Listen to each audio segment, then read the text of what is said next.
Thank you so much for your time. So I was here and I listened to the panel discussions. So one of the questions that yesterday and also during at the Democratic Assembly that people were talking was that democracy is in crisis. Is this true? I think it's very much challenged. I mean, I'm always a bit afraid of using the word crisis because Yeah. we tend to use it a lot for many things. But I think it's in a period where the way people receive information, the social media bubble, this polarization we see in society is not necessarily there's no the correspondent in democracy I see. to try to change the way we activate citizenship, basically. So I think it's very important to also, election are key, and we are in a big year for election, of course, but it's also important to also rethink this space in between elections. Yeah. And to see how we can change citizenship and activate citizens in a more constructive way, and to become more vigilant citizens, participating more, being more critical about the information they receive, etc., so that we reinforce, in fact, our representative democracy, because when they go to the ballot vote, they are better equipped citizens. So I think it's I don't like the word crisis because it's a bit negative. I think it's full of opportunities as well to rethink democracy and to occupy this space in between the election to rethink citizenship and have a more active citizenship. I see.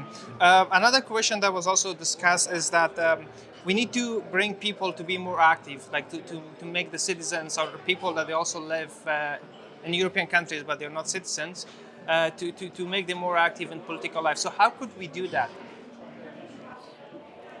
Well, I think it's the beauty of the participatory process is that we organize in between election are a bit less coded, I would say. Yeah. They're a bit less, they can be more inclusive, and we can think of bringing in, indeed, perhaps citizens who don't necessarily have the nationality of their country but are residents and can have also a contribution to make. So I think this is a strength of the participatory process in between elections, that we can be a bit more creative, inclusive, and really go towards these people who maybe feel less legitimate to participate. Not only those who don't have the citizenship, but also people who have the citizenship but simply, don't feel legitimate, don't feel that their voice is heard. And so by bringing them into a participatory process, they suddenly realize that they can be heard and that their voice matters, and that can transform the way they look at citizenship. Okay.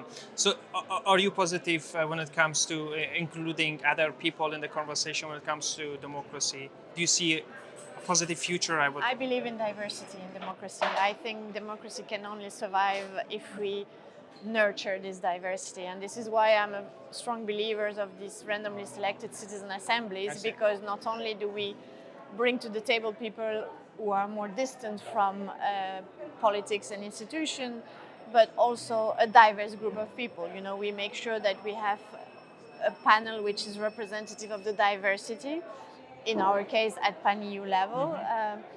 And I think that's something that we need to cherish, basically, that we make sure we create these deliberative spaces where people who come from very different background, whether it's age, whether it's gender, whether it's socioeconomic background, whether it's a cultural background, a nationality background, that they can talk together. I think this is how we can preserve our democracies.